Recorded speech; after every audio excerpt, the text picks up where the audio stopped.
안녕하세요. 저는 가톨릭대학교 가톨릭혈액병원 만성백혈병센터에 근무하고 있는 엄기성입니다. 오늘 제가 말씀드릴 내용은 만성림프구성 백혈병의 초기 치료와 재발시 치료에 대한 내용입니다. 먼저 이 그림에서 보시다시피 여기 그림에 화살표가 있는데요. 이게 이제 만성림프구성 백혈병 환자의 혈액을 뽑아서 이 종이 유리 슬라이드 위에서 이제 밀어서 현미경으로 본 사진입니다. 이게 정상 림프구고요.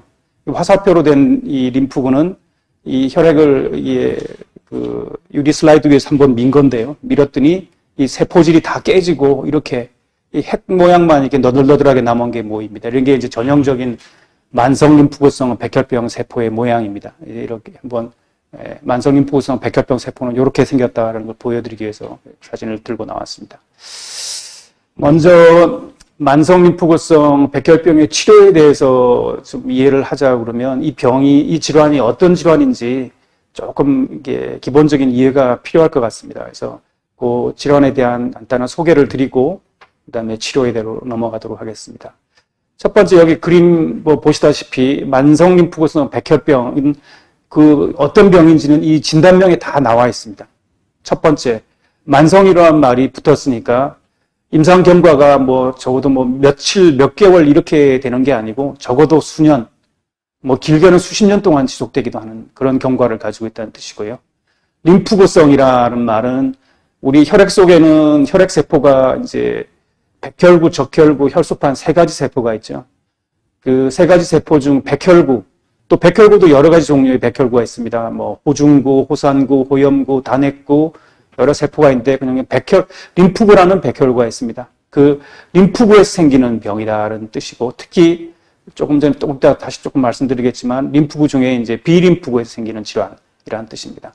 그 다음에 백혈병이라는 뜻은 이 혈액암이 이제 골수나 혈액 속의 세포에 생기는 병을 백혈병이라고 합니다. 림프종은 혈액이 아니라 이제 림프절에서 생기는 병을 뜻하죠. 그래서 조금 다릅니다. 그래서 이 세 가지 만성림프구성 백혈병 이 진단명만 봐도 이 병의 성질을 대충은 하실 수가 있겠습니다. 그다음 이제 만성림프구성 백혈병은 진단은 어떻고 예후는 어떻게 평가하는지에 대해서 간단히 설명드리겠습니다. 처음에 이제 진단을 내리기 위해서는 이제 이학적 검사, 즉 진찰을 하는 거죠. 진찰을 해서 림프절이 목이나 사타구니나 겨드랑이 림프절이 커져 있는지 아니면 비장이 커져 있는지 보게 됩니다. 두 번째로 혈액세포를 하게 되면 이제 백혈구 중에 림프구가 증가된 소견을 발견하게 됩니다. 그 다음으로는 이제 유세포 분석이라는 검사를 하게 되는데요. 이게 실제로 이제 만성림프구성 백혈병을 진단하는 데 가장 중요한 검사입니다. 유세포라는 그대로 말 그 자체로 세포가 흐르는 세포를 분석하는 건데요. 그걸 분석해 보면 이제 특히 림프구는 두 가지 림프구로 나눠지게 됩니다. 이게 B림프구, T림프구인데요. B림프구는 우리 이제 항체를 만들어내는 림프구입니다.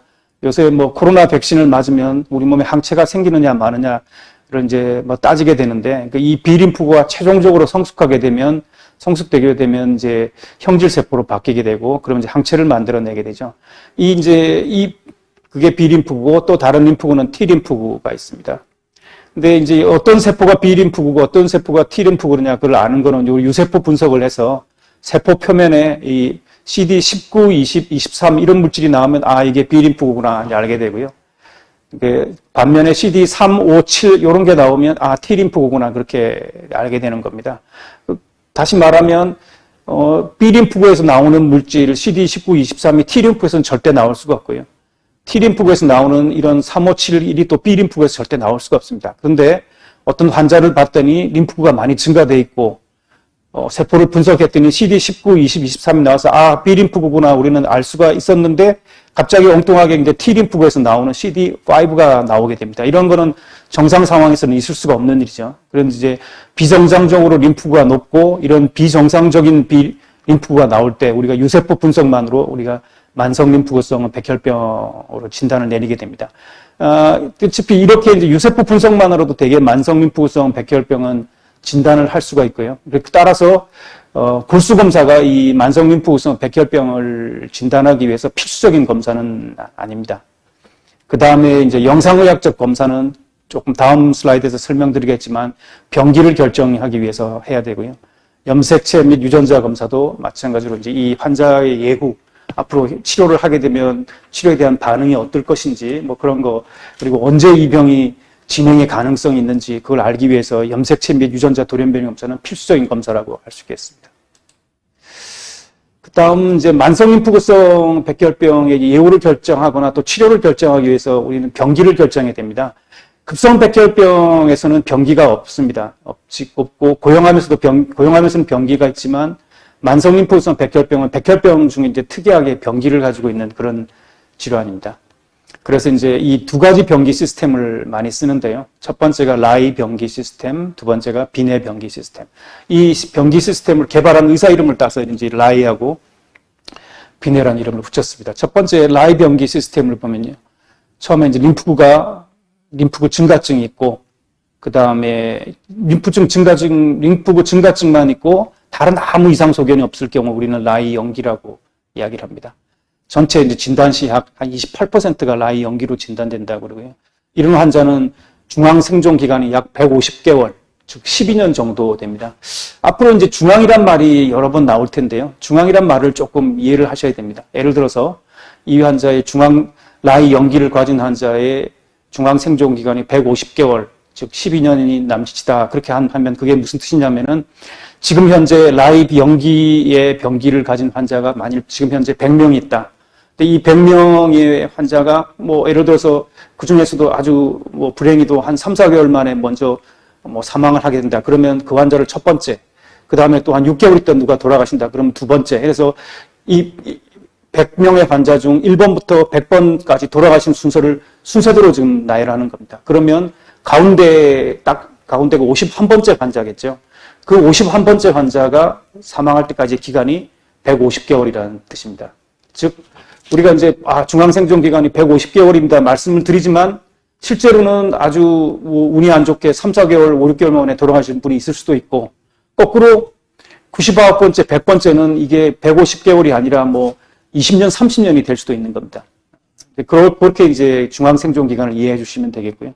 그 다음에 1기하고 라이 1기는 거기다가 이제 림프절 비대가 있을 때, 그 다음에 2기는 림프절 비대에다가 비장이나 간 두 개가 다 커져 있거나 아니면 하나가 커져 있거나 그럴 때 우리가 2기라고 합니다. 이런 환자들은 1차 치료 전략은 그냥 관찰입니다. 만일 이 질환이 굉장히 활동성 질환이 될 때 치료를 개시하는 거고요. 각각 이런 경우는 중앙생존 기간이 약 70에서 100개월 정도 남짓합니다. 그 다음 3기, 4기로 넘어가면 이제 치료가 필요한 단계고요. 실제로 이런 환자들은 많지가 않습니다. 한 14% 정도로 되는 걸로 보고가 되어 있고요. 3기는 이제 라이 1기, 2기든지 그런 상태에서 빈혈이 헤모글로빈 수치, 혈색 수치가 10일 이하의 빈혈이 있거나 4기는 혈소판이 10만 이하로 떨어질 경우 이제 그렇게 분류를 하게 됩니다. 다른 비내 병기도 뭐 비슷한데요. 이제 림프절 비대 부위가 3군데 이하면 라이 병기 A, 그 다음에 혈색소 수치나 혈소판 수치는 괜찮으면서 림프절 비대 부위가 3군데 이상이면 B, 그 다음에 림프절 비대 부위의 개수에 상관없이 빈혈이나 혈소판 수치가 떨어지게 되면 10만 이하로 떨어지면 우리가 C라고, 라이 병기 C라고 이제 이야기를 하게 됩니다. 자, 이런 이제 병기를 관찰하는 이유는 꼭 어떤 환자가 치료를 받아야 되느냐 결정하기 위해서 이제 이런 병기를 하게 되고요. 실제로 이제 만성림프구성 백혈병 환자들은 진단이 되면 모든 환자가 치료받아야 되는 건 아닙니다.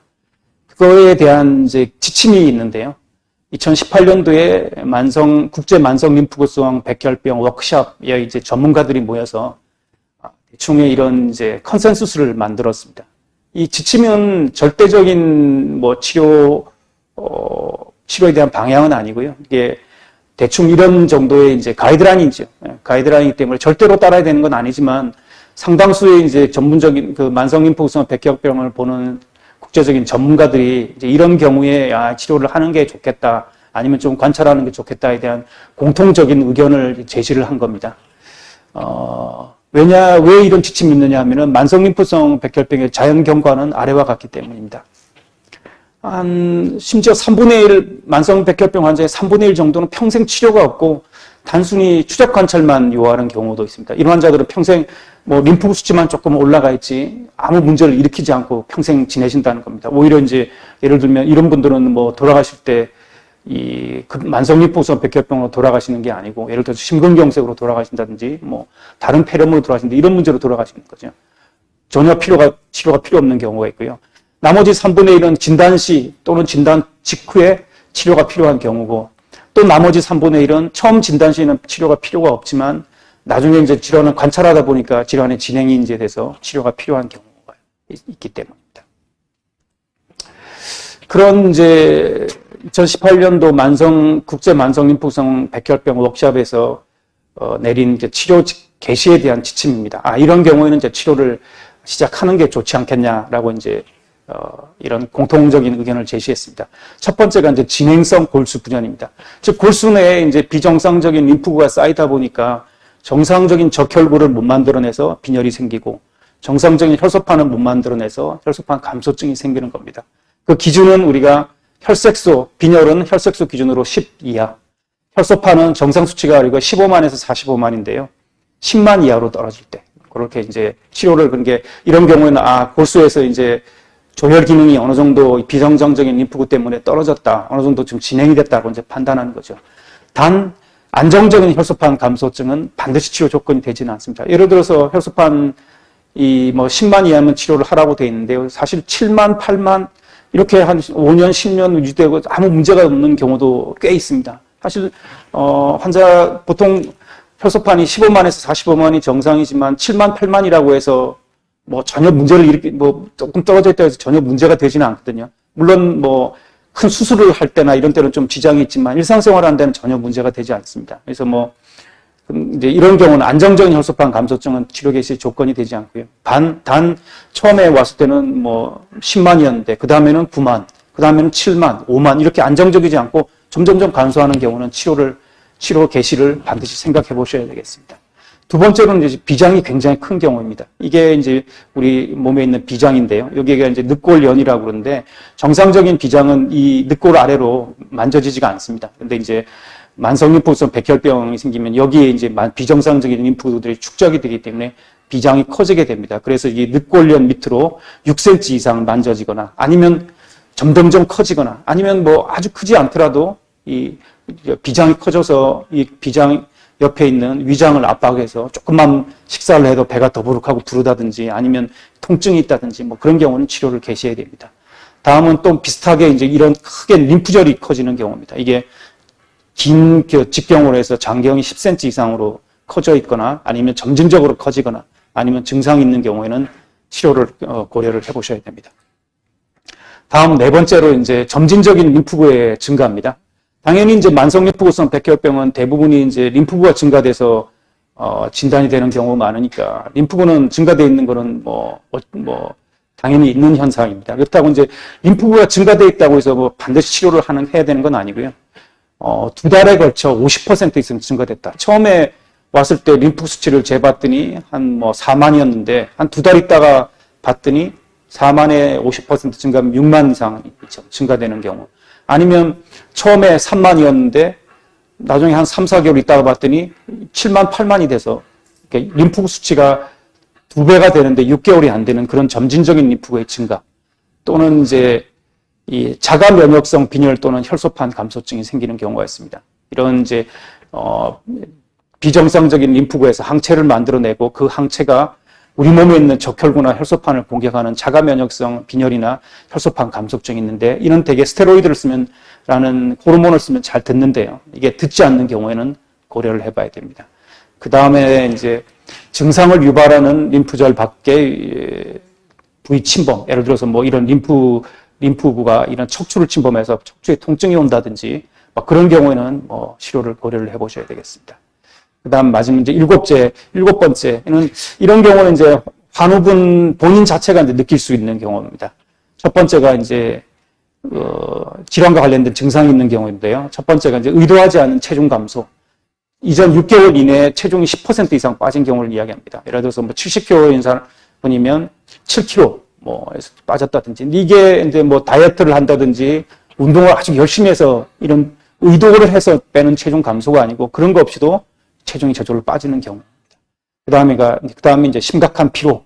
그냥 피로하면 뭐 워낙 피로를 유발하는 여러 가지 요인이 있기 때문에 피로 뭐 하나 가지고 이게 질환과 관련된 증상이라고 보기는 어렵습니다. 그렇지만 아무 다른 원인이 없는데 일상생활이 갑자기 불가능할 정도의 굉장히 심각한 피로가 있다든지, 그 다음에 이제 감염이 뚜렷하지 않은 상태에서 38도 이상 발열이 2주 이상 지속될 때, 그리고 뚜렷한 감염의 증거가 없이 1개월 이상 야간에 주로 식은땀을 주로 흘릴 때, 이런 게 있으면, 식은땀을 흘려도 그냥 흘리는 게 아니라 뭐 베개가 젖는다든지 속옷이 젖는다든지 이런 경우가 있다. 그러면 다른 뭐 폐렴이나 뭐 독감이나 이런 게 걸리지 않는 그런 그게 확실한 증거가 없다 그러면 질환과 관련된 증상이라고 의심을 해봐야 됩니다. 이런 증상이 있을 때는 치료를 고려를 해보셔야 되겠습니다. 아까도 말씀드렸다시피 림프구 수치 자체, 절대적인 수치 자체는 치료 개시에 적응증이 되지 않습니다. 림프구가 뭐 아까 말씀드렸다시피 이제 백혈구는 한 10,000에서 4,000에서 10,000 정도가 정상이고요. 근데 림프구가 증가되면 림프구 수치가 뭐 10만, 12만, 13만, 뭐 15만, 20만이 되는 경우도 있습니다. 근데 급성 골수성 백혈병과 달리 만성 림프구성 백혈병의 림프구는 골수성 세포에 비해서 크기가 굉장히 작습니다. 그러니까 크기가 숫자가 아주 많아진다고 해서 그 자체가 증상을 일으키는 경우는 굉장히 드뭅니다. 물론 그 수치가 뭐 너무 증가된다, 25만, 30만 정도 되면 그거는 조금 치료를 해야 될지 고민을 좀 해봐야 되겠지만, 단순히 수치가 림프 수치가 높다고 해서 그 수치 자체는 절대적인 치료 개시에 적응증이 되지는 않습니다 라는 점을 이해를 해주시면 되겠습니다. 그 다음 이제 이런 질문을 또 많이 받았는데요. 내가 이제 지금은 치료를 받고 있지 않는데 대개 치료를 보통은 치료받기 전까지 얼마나 걸리는지를 궁금해 하시는 분이 많습니다. 물론 여기에 대한 데이터가 많지 않은데요. 미국의 이제 유명한 암센터죠. MD 앤더슨 캔서 센터에서 2011년도 이 종양학 분야의 유명한 잡지입니다. 저널 오브 클리니컬 온콜로지의 2011년도에 보고한 내용을 보면 2004년부터 9년까지 약 이전에 치료받지 않았던 930명의 환자를 관찰했습니다. 그랬더니 치료까지의 기간을 보니까 이 중앙값에 도달하지 못했다는 겁니다. 즉 930명의 중간이니까 한 465명이 466번째가 딱 그 중간이 되겠죠. 466번째가 치료받으면 중앙값에 도달하는 건데 930명 중에 아직 466명이 이 5년 동안 관찰해봤더니 치료를 아직 받지 않았다는 겁니다. 그러니까 이제 굉장히 치료받을 때까지 기간이 굉장히 긴 거죠. 대부분의 사람들은. 근데 이제 만약 치료를 받았던 환자를 그중에 이제 치료를 받았던 232명을 이제 분석을 해봤더니 그중에 중앙값은 16개월이라는 겁니다. 즉 232명의 중간이니까 한 117번째 환자. 그 232명 중에 제일 먼저 치료받았던 환자가 1번, 맨 마지막에 치료받았던 환자가 232번째면 117번째 환자가 치료받았던 그때까지 걸린 기간은 16개월이었다는 겁니다. 그 범위는 이제 3에서 68개월로 굉장히 깁니다. 그 다음,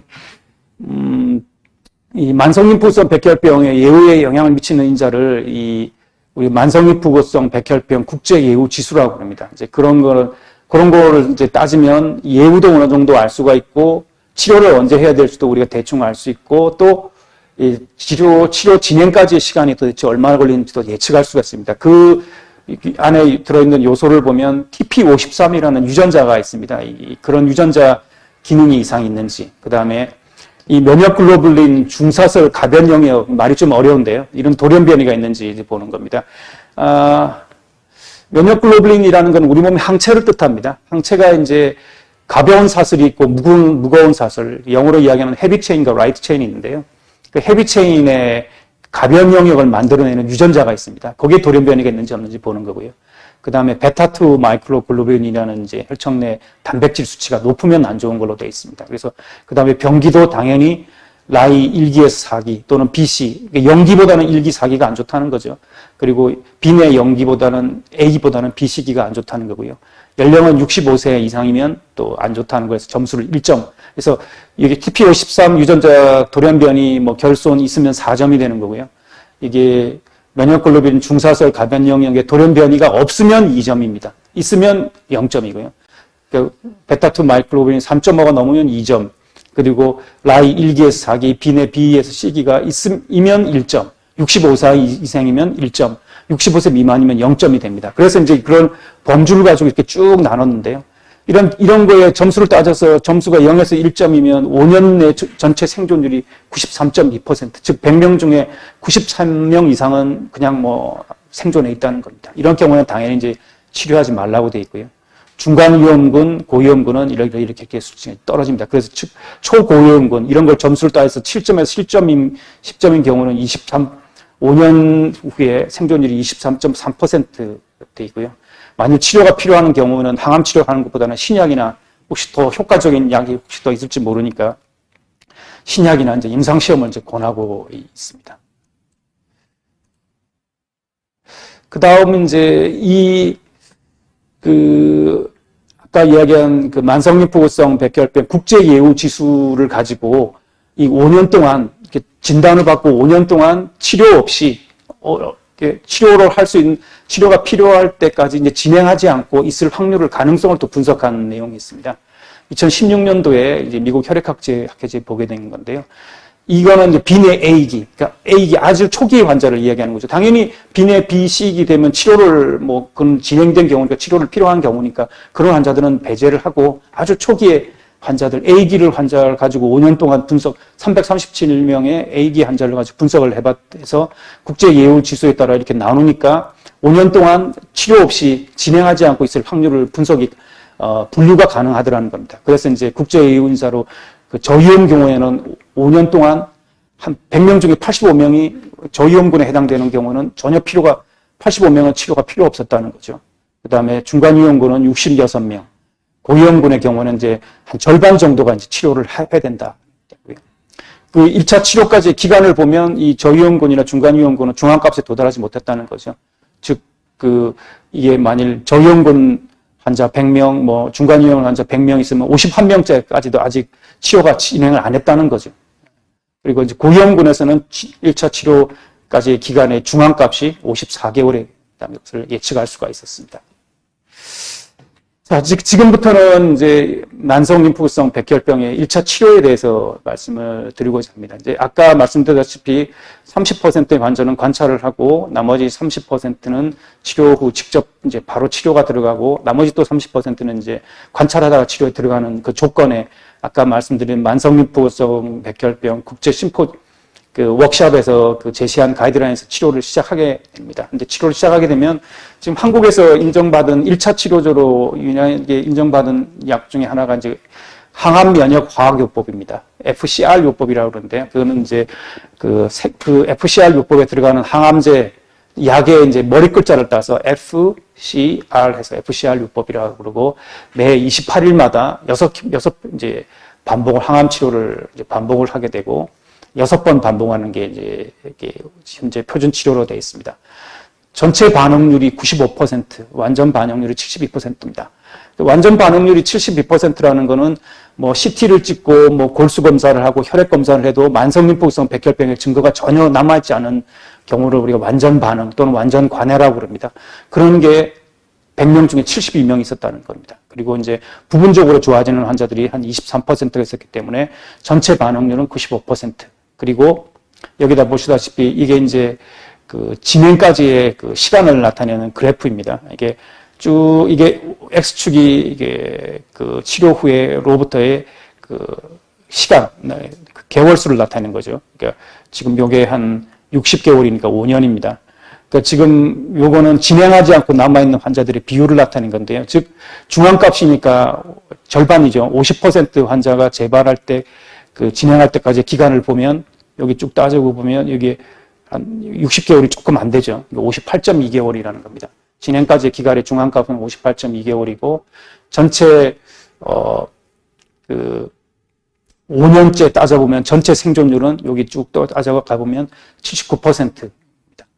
그리고 무증명 생존율은 51%. 그러니까 5년 후에 보면 병이 재발하든지 그냥 어쩌든지 간에 살아계실 확률이 거의 10명 중에 8명. 그 다음에 재발 없이, 진행 없이 살아계신 확률은 50%가 조금 넘는 그런 결과를 보여줬고요.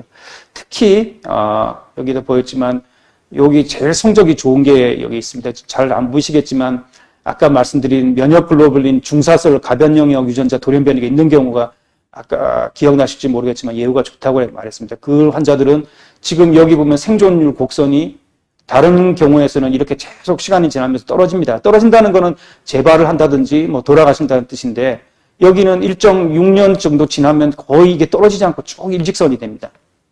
요거는 재발하지 않고 진행하지 않고 살아계실 확률이고 여기는 전체 그냥 살아계실 확률을 보는 생존 곡선인데요. 두 개가 다 직선입니다. 그러니까 이런 면역글로불린 중사설 가변영역 유전자 돌연변이가 있는 환자들은 어쩌면 이 환자들에게서 이제 완치를 기대할 수가 있는 그런 경우가 되겠습니다. 그 반면에 이제 17번 염색체 결손이나 이런 경우에는 이렇게 좀 더 성적이 안 좋아서 걸로 되어 있습니다. 그래서 지금 현재로는 그리고 이 감염이 한 전체 사망률의 한 절반 정도를 차지했고요. 나머지 이 치료가 끝나고 나서 두 달, 석 달 지나가도 계속 지속적으로 호중구, 백혈구가 떨어진 경우를 이 FCR 요법에서는 자주 관찰합니다. 이게 이제 오래되면 감염의 위험이 증가하는데요. 그것도 한 17%에서 관찰됐습니다. 그래서 결론적으로는 17번 염색체 결손이나 고령에서는 이런 치료를 하기를 어렵겠다. 이 요법이 쓰기가 굉장히, 왜냐하면 17번 염색체는 효과가 별로 안 좋고 고령은 아마 이런 감염이라든지 이런 지연성 부중 감소증 때문에 좀 위험하기 때문에 쓰기가 어렵다는 결론을 내렸습니다. 그렇지만 한국에서는 지금 우리가 쓸 수 있는 몇 가지 그 보험 급여도 되고 인정이 된 몇 가지 안 되는 요법 중에 하나입니다. 조금 전에 이해를 조금 돕기 위해서 우리가 항암 면역화학 요법이라고 하는데요. 그 뒤에는 이제 이 미투키마브, 이 아리아는 일반 항암제가 아니라 그 항체 약물이 들어가기 때문에 우리가 면역화학 요법이라고 부릅니다. 항체는 우리 몸에 그 세균이나 바이러스나 뭐 이런 세균들이 들어오면 그거를 막아내기 위해서 우리 몸에 존재하는 단백질이죠. 모양은 이렇게 생겼습니다. Y자 모양으로 생겼고요. 아까 말씀드린 그 중사슬, 무거운 사슬이라는 게 이렇게 크기가 연결돼서 큰 게 이게 중사슬이 헤비체인이고요. 이렇게 짧게 이런 건 당연히 크기가 작기 때문에 가벼운 사슬, 라이트 체인이라고 부릅니다. 요거를 만드는 유전자의 돌연변이가 있느냐 없느냐에 따라서 예후가 달라지게 됩니다. 요런 항체는 요 끝에 요 부분에, Y자 끝부분에 여기가 이제 굉장히 민감해서 요 항체에 맞는 특이한 항원에만 달라붙게 되어 있습니다. 마치 열쇠하고 열쇠 구멍의 관계로 이거에 맞지 않는 것은 절대 들러붙지 않습니다. 그래서 이제 우리 그 림프구성 백혈병에서는 이 림프구성 백혈병은 B림프구고 B림프구 표면에는 CD20이라는 이런 물질이 있는데요. 이 맙세라나 오비누투춤압이라는 이 약들은 다 CD20의 열쇠와 열쇠 구멍의 관계처럼 딱 들어맞게 되어 있습니다. 그래서 이제 우리 이걸 투여를 이 맙세라나 가사이바라는 약을 투여하게 되면 이게 이 CD20을 가진 세포, 즉 B림프구입니다. B림프구성 백혈병의 원인이 되는 세포죠. 거기에 열쇠와 열쇠 구멍 관계처럼 딱 달라붙게 되어 있습니다. 그러면 이 항체로 달라붙은 둘러싸인 림프구를 우리 몸의 면역체계는 비정상으로 인지하게 됩니다. 그러면 거기에 우리 자연 살해세포나 대식세포 아니면 이 단백질을 구멍을 내는 우리 몸의 보체가 이 항체 끝에 달라붙어서 이 항체가 붙어 있는 둘러싸고 있는 B림프구를 죽이게 됩니다. 이런 거는 CD20만 가진 세포를 공격하기 때문에 비정상적인 세포는 다른 세포는 CD20을 가지고 있지 않은 세포는 공격을 안 하는 거죠. 그러니까 일반 항암제, 무차별로 암세포나 정상세포를 공격해서 부작용이 많은 일반 다른 항암제에 비해서 부작용은 적고 효과를 높일 수 있게 된 겁니다. 그래서 이제 이런 FC라는 항암제 요법에 리투크시맙이나 또는 이제 오비누투춤압이라는 이런 약들을 더해서 부작용은 더 늘리지 않으면서도 치료 효과를 높이는 전략이 현재 쓰이고 있습니다. 그 다음이 이제 두 번째 항암 면역 요법으로 이제 벤다무스틴의 B라는 요법과 리투크시맙이라는 요법이 있는데 한국에서는 아직 이게 인정을 받지는 못하고 있습니다. 그래서 그것도 매 28일마다 6번 반복하는 거고 전체 반응률은 96%, 완전 반응률은 31%입니다. 전반적으로 이전에 소개시켜드린 FCR 요법보다는 못하지만 여기 보시면 이게 65세의 경우에 FCR을 한 환자고 여기가 65세 이상이 BR을 한 요법의 환자입니다. 근데 비교를 해보면 이게 지금 약간 FCR이 높아 보이지만 통계적으로는 차이가 없는 걸로 되어 있습니다. 그래서 다른 군에서는 성적이 못하지만 65세 이상에서는 별 차이가 없는 걸로 되어 있어서 따라서 이제 65세 이상에서는 아까 말한 FCR 요법이 여러 가지 감염 문제라든지 어려운데 이 BR 요법은 백혈구가 떨어지거나 이런 그 혈액에 대한 부작용이 좀 적기 때문에 감염이나 이런 면에서 좀 더 유리한 면이 있어서 65세 이상의 고령 환자에서 고려해 볼 수 있지만 안타깝게도 아직은 한국에서는 인정이 되는 요법이 아닙니다. 그 다음으로 이제 한국에서 쓸 수 있는 65세 이상의 70세 이상의 고령의 환자에 쓸 수 있는 요법이 아까 말씀드린 항체 약물인 오비누투춤압에다가 클로람부실 경구로 입으로 먹는 이제 항암제죠. 클로람부실, 유케란이라는 약을 28일마다 6번 반복하는 겁니다. 마찬가지로 이제 전체 반응률은 82%지만 완전 반응률은 14%로 좀 떨어지고요. 고령이나 아니면 아주 노쇠한 환자, 동반된 질환, 뭐 당뇨, 심장병 이렇게 동반된 질환이 많은 환자에게 주로 독성이 쓰이는 주로 독성이 비교적 적은 요법입니다. 이걸 보시면 이건 진행까지의 시간을 본 건데요. 50%의 진행 환자가 진행할 때까지가 약 한 22.4개월. 그러니까 100명 중에 51번째 환자가 이 치료를 끝나고 반응을 보였다가 진행할 때까지 기간이 한 2년 조금 안 된다라는 걸 아실 수가 있습니다. 예, 전체 생존율은 아직 중앙값이 도달하지 못했죠. 그 다음에 이거를 다른 요법과 비교한 거에서는 이 진행까지의 시간이 2년이 조금 넘는 26.7개월의 생존을 보였습니다. 주로 이제 70세 이상의 고령의 환자에게 좀 많이 쓰이고 있습니다. 다음이 이제 다른 이제 표적 치료제입니다. 지금까지는 주사로 쓰는 약들을 이제 주로 말씀드렸고 지금은 경구로 먹는 약, 일종의 표적 치료제입니다. 그 중에 이제 대표적인 약이 이제 아이브로티닙, 그다음에 아칼라브루티닙이라는 약인데요. 아칼라브루티닙은 아직 국내에 들어와 있지 않습니다.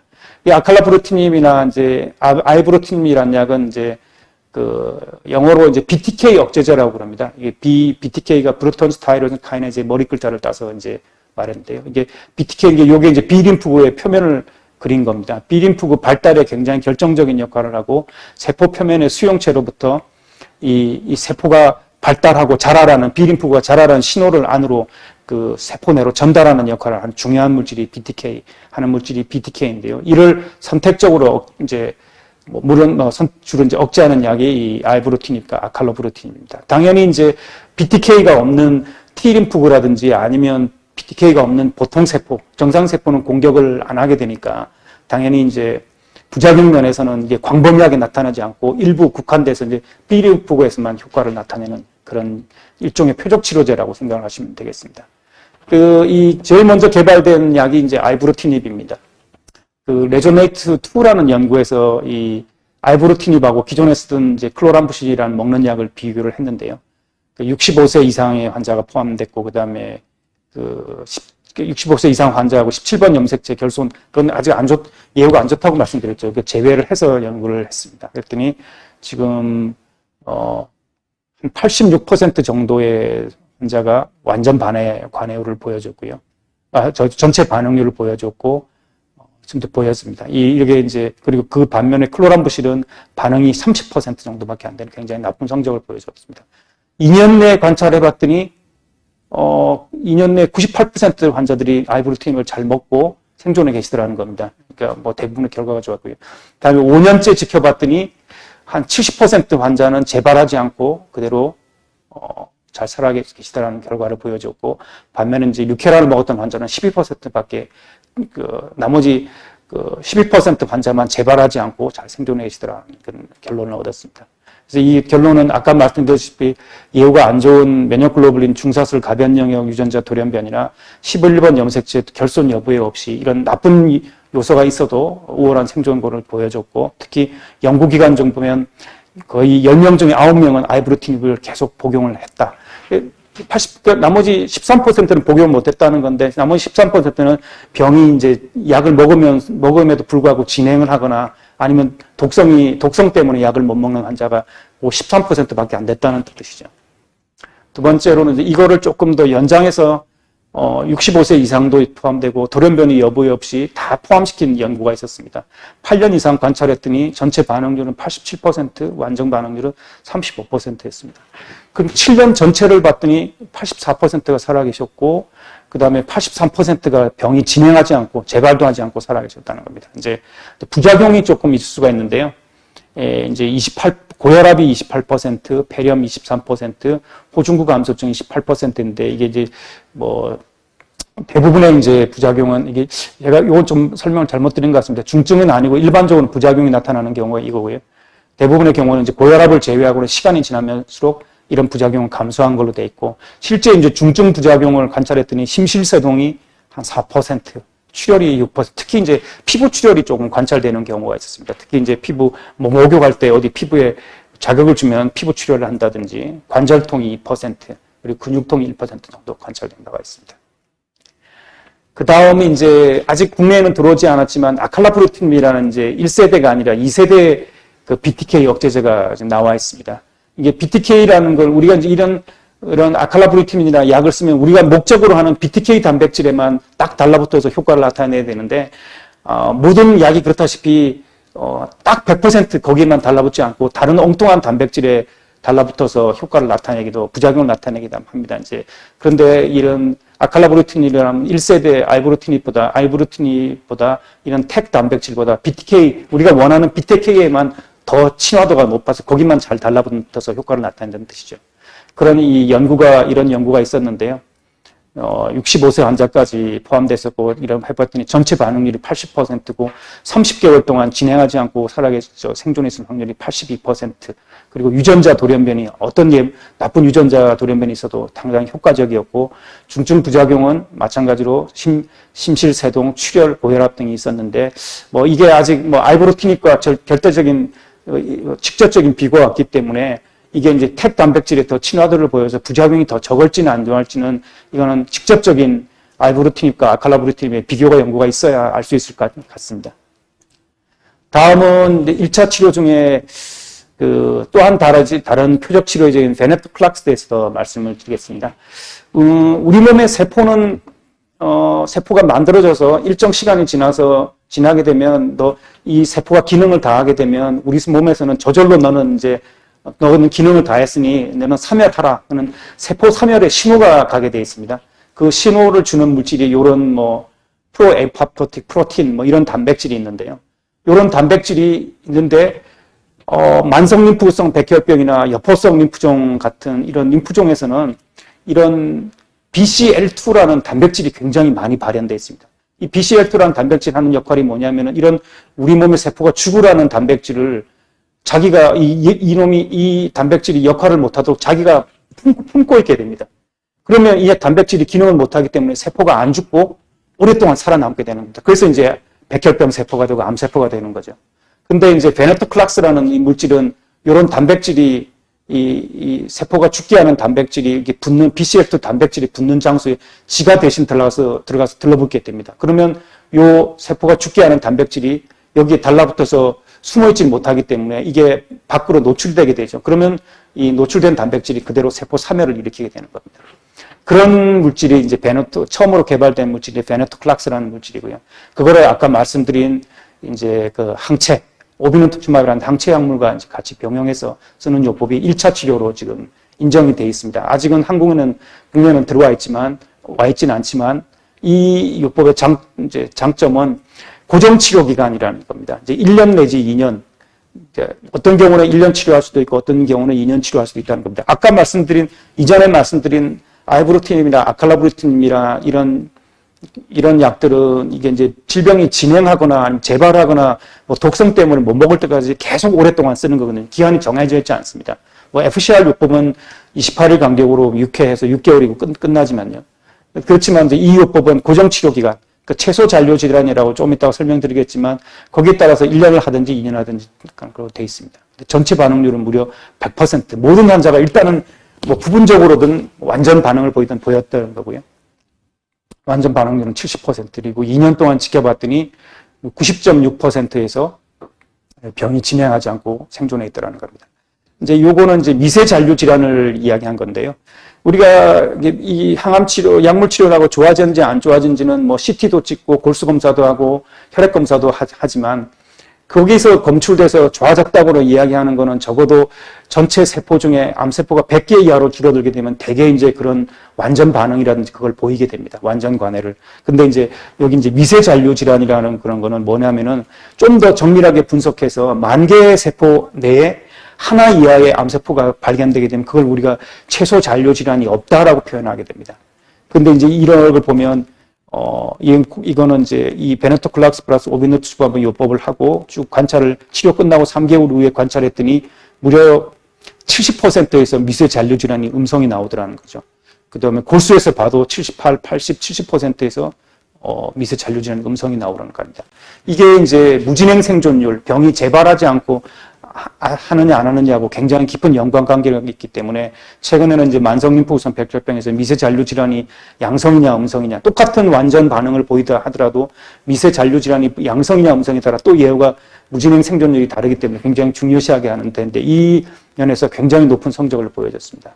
반면에 이제 중증 부작용은 혈소판 감소증, 호중구 감소증, 감염, 설사, 발열, 빈혈 이런 게 있었습니다. 그 다음 이제 이건 이때까지는 이제 1차 요법으로 이제 한 치료를 말씀을 드렸고요.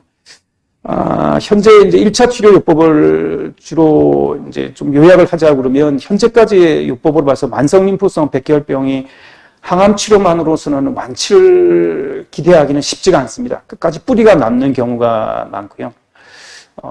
그래서 아까도 초기에 생존율 곡선을 보셔서 알겠지만 시간이 지나도 생존율 곡선이 평행 일직선이 되지 않고 조금씩 떨어지는 경과를 보여줍니다.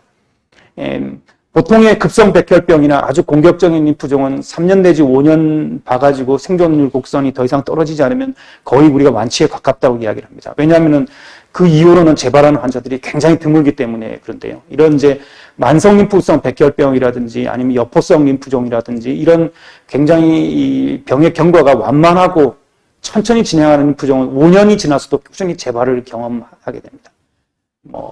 이제 그래서 대부분의 상당수의 경우에서는 다시 재발이나 이런 불응성을 겪게 됩니다. 그때 쓸 수 있는 약들이 마찬가지로 1차 약들 때 썼던 아이브로티닙이나 아칼라브로티닙, 베네토클락스를 쓸 수가 있습니다.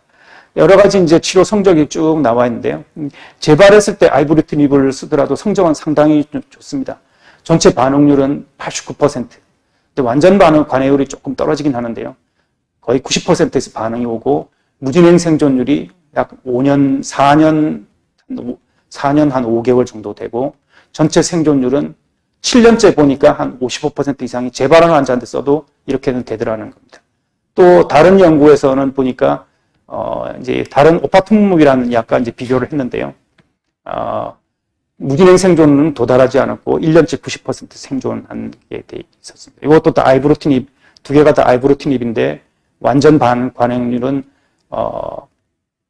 무진행 생존율, 완전 관해율은 92%, 82%, 그리고 무진행 생존율은 86%와 아직 도달하지 않고, 또 정황 생존율은, 전체 생존율은 92%와 아직 도달하지 않은 게 있습니다. 그리고 아칼라브립도 아직도 좀 추적 기간이 짧긴 한데요. 완전 반응률은 94%, 그리고 중앙 생존 기간이나 전체 생존 기간은 아직 도달하지 않았다. 도달하지 않았다는 뜻은 전에도 말씀드렸다시피 100명 중에 51번째 환자가 100명이 딱 쳤을 때 51번째 환자가 아직 재발을 하지 않았거나 아직 생존해 있다는 그런 뜻입니다. 베네토클락스도 단독 약제로 썼을 때는 79%와 85%의 전체 반응률을 보여줬고 3년 무진행 생존율이 66%, 1년 무진행 생존율이 72%, 그리고 이 베네토클락스하고 리툭시맙을 이제 병용한 요법이 있습니다. 그 요법에 대해서는 다음에 설명드리겠습니다. 이게 베네토클락스에다가 리툭시맙이라는 그 단일 클론 항체를 병용했었을 때 이것도 마찬가지로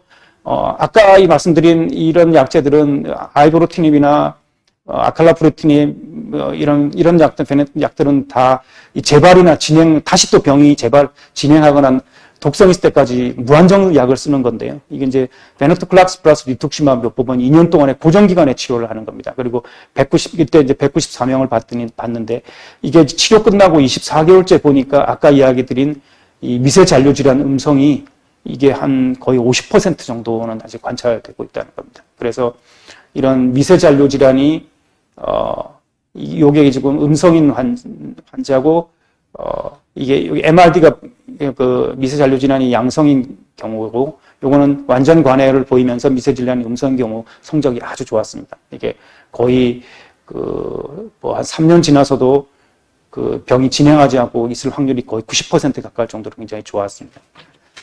그런 성적이 있었고요. 다음에 이제, 우리 한국에서 쓸 수 있는 약들이 지금 현재는 이제 재발해서 쓸 수 있는 약이 아이브루티닙과 베네토클락스, 그러면 또 베네토클락스 플러스 리투ksi마 병용요법이었고요. 그 다음에 이제 뭐 현재로는 쓸 수 있는 약법이 이제 한국에서는 그 정도로 이제 제한이 되어 있습니다. 그 다음으로 아주 드물지만 이제 동종조혈모세포 이식도 한번 생각을 해봐야 합니다. 동종조혈모세포 이식은 요 밑에가 이제 환자의 경우죠. 이게 이제 이전에 뭐 1차 약제, 2차 약제, 3차 약제를 쓰고도 안 되는 경우는 이제 일부 한정된 환자에서 생각해 볼 수가 있는데요. 환자한테서 이런 이제 항암제나 이제 전신 방사선을 이제 주게 되면 환자의 몸 안에 이제 백혈병 세포도 죽게 되고 환자의 면역 세포도 다 죽게 됩니다. 환자의 면역 세포가 다 죽게 되고 다시 재생이 안 되면 사람이 살 수가 없으니까 자기하고 유전자가 이제 어느 정도 일치하는 공여자에서 조혈모 세포를 채취해서 다시 넣어주게 되면 이 공여자의 조혈모 세포가 골수 안에 들어가서 다시 정상 백혈구 적혈구 혈소판을 만들어내는 겁니다. 그 안에는 이 조혈모 세포 안에는 이런 또 이 공여자가 만드는 T세포, 뭐 이런 T림프, B림프 이런 면역세포가 있게 됩니다. 이 면역세포의 특징은 자기가 아닌 세포, 자기 몸이 아닌 셀프가 아닌 거는 무조건 공격하게 돼 있죠. 그래서 환자의 몸 안에 들어가게 되면 환자의 몸 전체가 다 자기 게 아닙니다. 그래서 이제 공격을 하게 되죠. 심지어 이제 남아있는, 환자 몸 안에 남아있을 수 있는 백혈병 세포도 자기 게 아니니까 공격을 하게 됩니다. 그래서 우리가 얻을 수 있는 게 이식편대 항 백혈병 효과. 들어간 이식편, T림프구나 이런 면역세포가 몸 안에 나빠있는 백혈병 동경하니까 우리가 이런 걸 노리기 위해서 이제 동종조혈모세포 이식을 하는 겁니다. 이 형자가 굉장히 크기 때문에 어쩌면 항암 치료보다 더 세기 때문에 이런 때문에 일정 부분의 환자가 이제 완치를 경험할 수도 있게 됩니다. 반면에 이 림프구들이 환자의 몸 전체가 자기 게 아니기 때문에 환자는 이 백혈병 세포만 비정상이지 남은 간이라든지 뭐 간이라든지 위라든지 장이라든지 피부나 이런 건 다 정상이지 않습니까? 근데 그것마저도 이제 남으로 인식해서 공격하는 게 이식편대 숙주질환이죠. 이제 그것 때문에 항이식편대 백혈병 효과를 얻는 효과를 이식편대 숙주질환으로 까먹게 되는 겁니다. 그리고 또 이제 면역세포가 새로 들어가서 이제 면역을 새로 구성하기 때문에 이런 백혈병 환자들은 이식을 하게 되면 3개월 있다가는 예방접종도 갓난아기처럼 새로 시작해야 됩니다. 즉, 면역이 재구성되고 면역이 아주 미숙하기 때문에 감염이 잘 발생하게 됩니다. 이런 것 때문에 이제 이식편대 항 백혈병 효과를 이제 상세하게 까먹게 되는 거죠. 그래서 이제 이식편대 만성 림프구성 백혈병에 대한 그 동종조혈모세포는 지금 현재 마지막으로 발표된 게 지금 2009년이죠. 10년이 넘었습니다. 새로운 약제들이 개발되면서 점점 좀 이식으로 가는 그 건수가 점점 줄어든다는 겁니다. 뭐 그만큼 이제 좋은 약도 이제 많이 좀 개발됐고 최종적으로 이런 약들은 적어도 이전에 최소한 3가지 이상 치료를 해도 안 듣는 경우에 되게 하게 됐고요.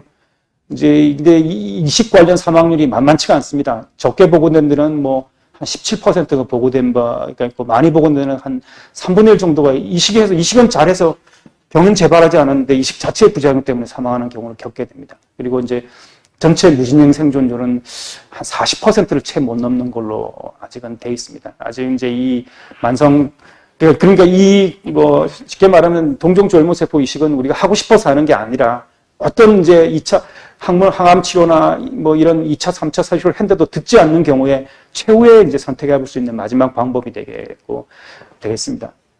그래서 이제 1차 치료를 요약을 하면 만성림포성 백혈병이 이제 진단이 되면 안정적인 상태에서는 일단 경과 관찰입니다. 처음에 거의 한 60에서 70%가 이런 환자가 되겠죠. 이제 결국 근데 이제 질병을 진행하는 나머지 40에서 60% 환자는 그 중에서도 이제 환자의 연령이나 상태를 가지고 이제 따지게 됩니다. 아주 고령이거나 뭐 쇠약하거나 여기 동반 질환이 많다 그러면 FCR 같은 항암요법은 하기 어렵고요. 아이브루티닙, 아칼라브루티닙이나 베네토클락스 플러스 오비누투즈맘이나 아니면 오비누투즈맘 플러스 클라람부실 이렇게 지금 뭐 청색으로 표시된 것가 한국에서 이제 허가가 돼 있고 급여가 돼 있는 약들입니다. 그걸 할 수가 있고요. 젊은 환자라 하더라도 17번 염색제가 아주 안 좋다고 말씀드렸죠. 17번 염색제 결손이 있는 경우, 없는 경우에는, 만일 이제 결손이 만일 있는 경우에는 이게 면역 글로불린 사슬, 중사슬 가변 유전자 돌연변이 이걸 봐야 됩니다. 거기가 만일 없으면 이제 알부르틴ib, 아칼라부르틴ib이나 베네토클락스, 오비누투즈마브 쓰게 되고요. 그다음 돌연변이가 있는 경우는 아주 예후가 좋다고 FcRn 항암요법에 잘 듣는다고 말씀드렸죠. 이게 17번 염색체 결손도 없고 그다음에 유전자 중사슬 가변 영역 유전자 돌연변이가 있는 게 아주 예후적기 때문에 나이가 젊고 그런 경우는 FcR을 선택하라고 되어 있습니다. 근데 이런 젊은 환자들도 17번 염색체 결손이 있다. 그런 경우는 이런 항암 치료는 잘 안 듣기 때문에 알부르틴ib, 아칼라부르틴ib, 베네토클락스, 오비누투즈마브 이런 약들은 17번 염색체 결손이 있든 없든 간에 잘 듣는 걸로 되어 있기 때문에 이런 약을 선택하는 걸로 되어 있습니다.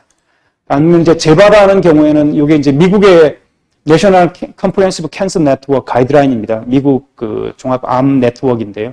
이제 이 암 종양 전문가들이 이제 모여서 만드는 이제 네트워크인데요. 거기서 내는 가이드라인으로 가장 선호되는 요법은 알부르틴ib, 아칼라부르틴ib, 베네토클락스 플러스 리투크시마브, 그다음에 이런 베네토클락스 단독 요법들이 있습니다. 지금 빨갛게 해놓은 거는 지금 한국에서 지금 선택할 수가 있는 요법이고요. 나머지 이외에 이제 이것보다는 좀 덜 선회되지만 선택될 수 있는 요법이 이런 요법들이 있습니다. 이거는 요법은 한국에서 아직은 쓸 수가 없는 요법이고 이쪽 요법보다는 더 성적이 더 좋다고 말씀드릴 수는 없는 요법들입니다.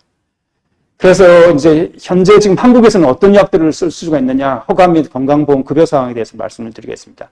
처음에 이제 처음 이제 진단받고 이제 치료가 필요되는 환자한테는 65세 이상에서는 알부르틴ib을 쓸 수가 있습니다. 또는 알부르틴ib 플러스 오비누투즈마브라는 항체 약물을 쓸 수가 있죠. 단 이 경우에는 65세 이상이거나 아니면 60세 미만일 경우는 동반질환이 여부인데 있어야 쓸 수가 있고요. 이렇게 이제 빨간색이 아닌 건 아직 급여가 되지는 않습니다. 곧 알부르틴ib도 급여를 좀 추진하고 있다는데 아직은 지금 되지는 않는 상태고요. FcR 요법 말씀드렸다시피 이거는 급여가 되고요. 그다음에 오비누투즈마브라는 항체 약물에다가 클로람부실은 70세 이상에는 무조건 급여가 되고 65세 이상에서는 동반질환 지수가 6개 이상이거나 아니면 사구체 콩팥 기능이 좀 안 좋거나 그런 경우에 지금 급여가 됩니다. 그 다음에 클로람부실 플러스 스테로이드라는 약도 급여가 되긴 하지만 클로람부실은 이전에 말씀드린 약보다는 훨씬 더 반응률이 떨어지기 때문에 지금 현재 선호하지 하는 요법은 아닙니다. 그리고 이제 1차 재발하게 되면 당연히 이제 알부르틴ib이 지금 급여가 되고요. 지금 베네토클락스 플러스 리투크시마브도 아까 말씀드렸다시피 이제 이거는 2년 그러니까 고정 기간을 치료를 한다고 말씀드렸죠. 이것도 지금 6월 달부터는 현재 이제 지금까지는 급여가 되지 않지만 급여가 이제 허가가 된 상태입니다. 다시 이제 이런 약제를 쓰고도 다시 재발한다. 즉 3차 약물로서는 선택할 수 있는 게 이제 베네토클락스 단독 요법으로 선택할 수가 있고요. 이거는 이제 허가가 지금 돼 있고 그다음에 급여도 되는 상황입니다. 근데 이제 이런 요법 중에 1차 요법 중에 이게 두 개가 있으면 구해갖고 1차 요법 중에 이런 여러 가지 요법인데 어떤 게 좋으냐? 각 치료요법을 직접적으로 비교한 연구, 특히 이제 전향적 대조군 연구, 두 개의 군을 전향적으로 비교한 그런 연구가 있어야 어떤 요법이 우월한지 우리가 확실히 알 수가 있습니다. 아직 그런 연구가 전혀 없기 때문에 서로 각각의 환자군을 가지고 한 치료 결과와 연구 결과이기 때문에 어떤 요법이 더 우월한지는 아직은 알 수는 없습니다.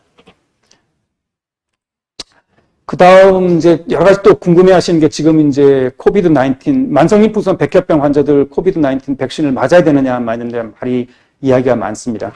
이게 대해서는 이제 지금 최근 이제 금년 5월 달에 이제 백혈병 잡지, 유케미아 잡지에 보고된 내용인데요. 그 미국에서 이제 44명의 만성인프루언자 백혈병 환자로 mRNA 백신을 맞았습니다. 그걸 봤더니 이전에 지금 치료받은 적이 없고 지금 아무 치료를 하지 않고 있는 환자한테는 거의 94%에서 항체가 생기더라는 겁니다. 그런 반면에 그리고 또 70세 이하에서도 높은 항체 생성률이 있었다. 그렇지만 현재 지금 BTK를 복용하고 있는 환자는 해서는 21%, 그리고 1년 이내에 단일 클론 항체, 그 리투크시마브나 오비누투즈마브를 쓰는 환자는 14%, 특히 베네토클락스를 투여받는 환자는 거의 항체 양성률이 굉장히 낮았던 것을 알 수가 있습니다. 그래서 이런 부분에서는 항체 양성이 낮은데, 이걸 가지고 이제 또 어떻게 생각하느냐에 따라 또 다를 수가 있겠습니다.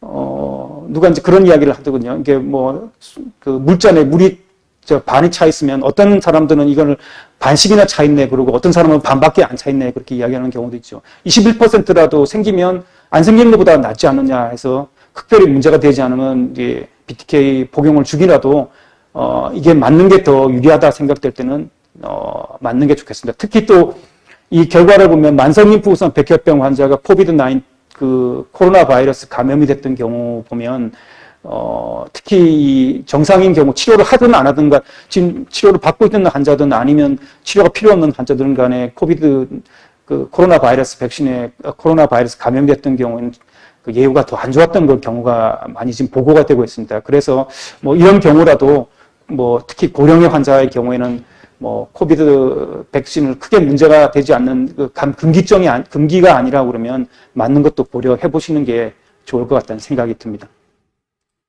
마지막 여기까지 준비한 내용이었고요. 경청해 주셔서 감사합니다. 많은 도움이 됐으면 좋겠습니다. 이것으로 마치겠습니다.